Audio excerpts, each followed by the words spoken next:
Also almost highlight something that I hear sometimes where people can say, well, why don't I just invest in an index fund? Will that do the same thing as having a financial planner that's going to diversify my portfolio? Do you want to talk to that a little Well, bit? I would, because I think investing in index funds can be an excellent way to invest, but you can't invest in just one. If you put all your money in the S&P 500, that's not truly a diversified portfolio. And that represents ownership of some large company US stocks. But to be truly diversified, you have to have both stocks and bonds. You have to have both large company stocks and small company stocks. You have to have both foreign and domestic stocks.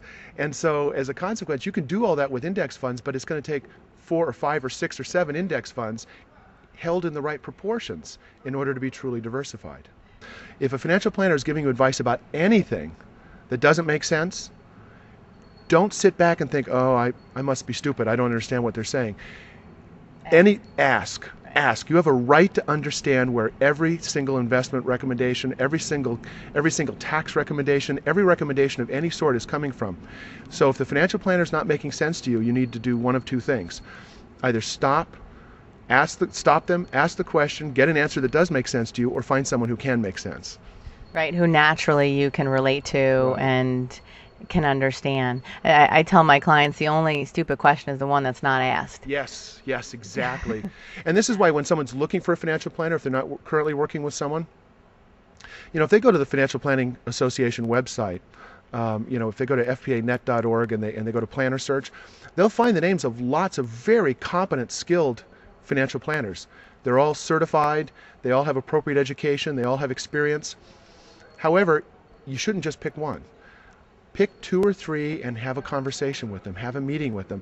Not because you need to find the one who's competent, because you need to find the one you can connect to, the one who is going to make you feel comfortable enough to ask that question when you don't understand. So the personal relationship is at least as important as the skill set. Do you see any difference with your clients in terms of men, women, couples? Any differences in terms of them as savers, spenders, investors? So I have to say that human beings are, Interesting creatures, they're huh? they're infinitely interesting, and I find that there's no set pattern. I mean, sometimes when it comes to couples, sometimes the husband will be will be the managing the money. Sometimes the wife, and we have lots of same-sex couples, and we don't, and there's really no predicting who's going to be in charge and who's going to be following. The one thing we do focus on, though, is whoever is taking the lead for the family finances, Yep. their partner really needs to understand what's going on. They need Oh, to be very good. in the loop. They need to be informed. They need to understand. Even if they're not taking day-to-day responsibility, they need to understand. And this is one of the things that we actually pride ourselves on, is that when couples come in and sit around our conference table, they learn things about each other.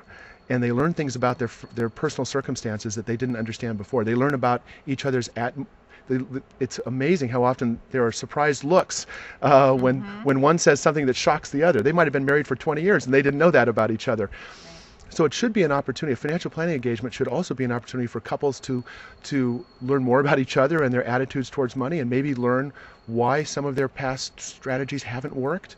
And it should be a way of keeping the person who may not be taking the lead for the finances within the family, and getting them in the loop, Wow. getting them involved so that they understand what's going on. Right. That's great. I wholeheartedly agree. A lot of times I find that couples think, oh, well, they have it handled. The challenge, though, is that if anything ever happens, or they just have more of an almost an ability to turn the other way and spend however they want, often because they don't know. Right. And it's not that they're necessarily trying to be malicious about it, it's just that they don't They just know don't know what exactly. their situation is for their family. So I Yeah. very much support that. So as we wrap this up, do you have anything that you can share with us in terms of what could be maybe the strangest or silliest or oddest things that one of your clients has ever done? I can remember one time, there was a couple. I was dealing with a couple, and we were talking about their finances and what would happen, and we were talking about what would happen if something happened to either one of them. And the wife burst into tears, and she said, "We've buried some gold beneath a tree, and I'm afraid if something happens to my husband, I won't remember where it is." So it's Wow, that takes the mattress to a whole new level. to a whole new level. That's exactly right. Yeah, right. So some people may put it under the mattress, but some other people seem to literally bury gold under a Bury tree, huh? gold under a tree. That's exactly right. And by the way, I advise against that. Okay, good. Not a good Well, strategy. thank you. Thank you very much for joining us today. I definitely appreciate it. Enjoy the rest of your conference. Thank you. And it was a pleasure. Oh, it was great fun. Thank you Thank so you. much.